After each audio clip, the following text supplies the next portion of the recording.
tragically lost 8th grade student Ray Littman due to a brief illness. Ray's services are tomorrow evening from 3 to 5 at Faith Baptist Church. At this time, I ask we pause for a moment of silence in Ray's memory.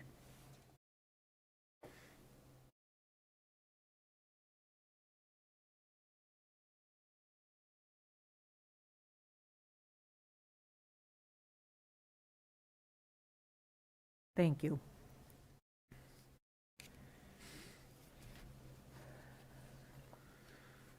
We do not have a student representative's report. So we'll move right on to the superintendent. Update on behalf of Dr. Hanfield related to where we stand with COVID. As you've seen, I hope, we have seen somewhat of a decline in some of our positive cases. If we look back to January 10th, which was last Monday, it was a 3-day weekend because we had a Friday. We had the Friday due to snow. We reported 95 cases on January 10th. This past Tuesday, after 3 days after the MLK holiday, we reported 55 positive cases in the school, and today was just 16.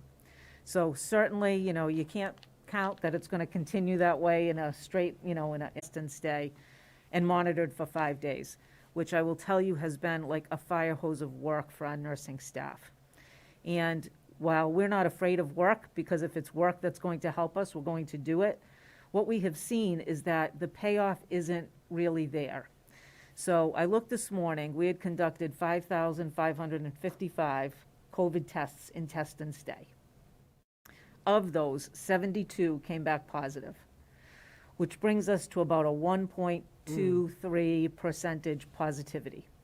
And so, yes, we do have students that have tested. In speaking with, I met with the Board of Health yesterday, which was required of this new policy, if we are to pursue it.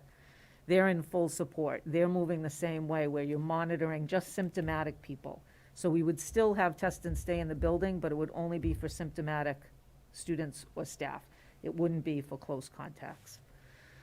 I'm sorry, go ahead. And so they were in full support. From their point of view, they feel like this is the next logical step in this ever-developing and ever-changing process that we've gone through, with first not testing at all and then moving to testing, and the changes in the protocols, and to do anything that would jeopardize their safety or the safety of our students.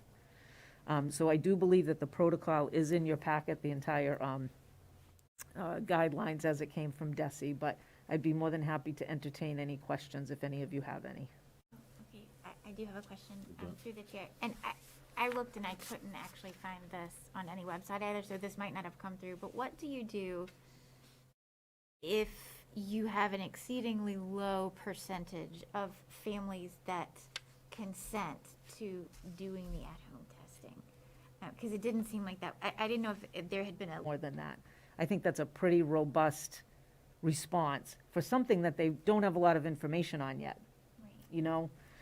So I hope and will work really diligently to make sure that between myself and the principals, we really communicate this to the families about how important this is and what this will do for us. And I think families, this is going to make the burden on them for having kids out and test and stay and all of those things, it's going to mitigate a lot of that for them, and help keep kids in school. Well, no, that makes sense. And through the chair, I just have one other question, if it's all right. Staff be able to breathe a little bit and focus more on the nursing, the nursing side of it. So that's all my questions. Good questions. Very good. Any other questions or comments? No? Okay. Moving on. All right, great. Along those same lines, you may all know the mask mandate has been extended to February 28th of 2022 by the commissioner. He will reevaluate as that date approaches, but the mask mandate stays in place. And I think overall our kids do a great job, even our most young students, with wearing masks, and some of our older ones as well. I think when I'm at the high school, I think they do a pretty good job. So moving on, this is a repeat from the last meeting about the draft budget. So there's no change in information about that. We did meet with the town today. We continue to wait on our Chapter 70 funding, which I believe Cecilia indicated would be hopefully in the next week or so. This is usually the time of year that we would find out what that is. Town is still waiting on some final income numbers on their hotel and motel tax and excise and that kind of thing. So more meetings to come. We're just starting the process, but we did meet with the town, and those meetings will move forward. Any questions? No. Seeing no questions, we'll move on. In your packet, Dr. Hanfield had planned to share with you, we pulled out some of our old fee schedules. Some are old, some are new. One is a summary page that has some information on our preschool pricing, satellite pricing, the amount we pay for our substitute teachers in general. Wanting to know, I think he was looking for some guidance if we should pursue any kind of changes to any of these fees. Some of them, you'll see, have been in place for some time, particularly if you look at the form on the back that has to do with like the cafeteria and using the presentation room. That hasn't been looked at since, and you know, times change, and I will tell you, even though I've done probably 4 or 5 sub-trainings with fairly good turnout, at least 5 people. I mean, I've done them previously last year with the year before with 1 person. So I think the turnout's been good, but nonetheless, we'll have days where we maybe only have 4 subs in the district, you know, across the district with a number of staff out. So there's a lot of staff shifting that's happening to cover classrooms and the like. So there's a lot of talk in the area. I know Cecilia's heard it on her little listserv about district. From residents, like the preschool cost, I think that type of thing I'd like to see.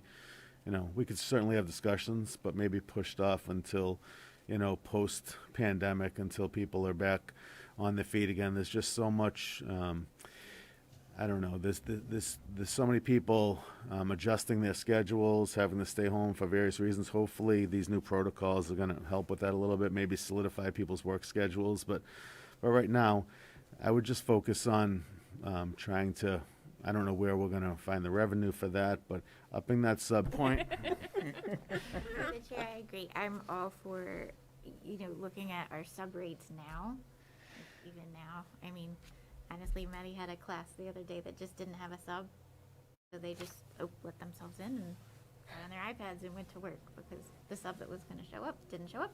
So, and they scrambled and fixed it. So I am all for, you know, making that decision, you know, tonight if we whatever the rate you guys would suggest. But I also agree with George in terms of the. Of course, yep. And I will tell you, I'm curious to see, there's been a lot of talk at the federal level related to some Yes, funding there for is. preschool. Yeah. You know, I think that's all kind of held up right now. But that may come along and really give some people some help, which would be nice.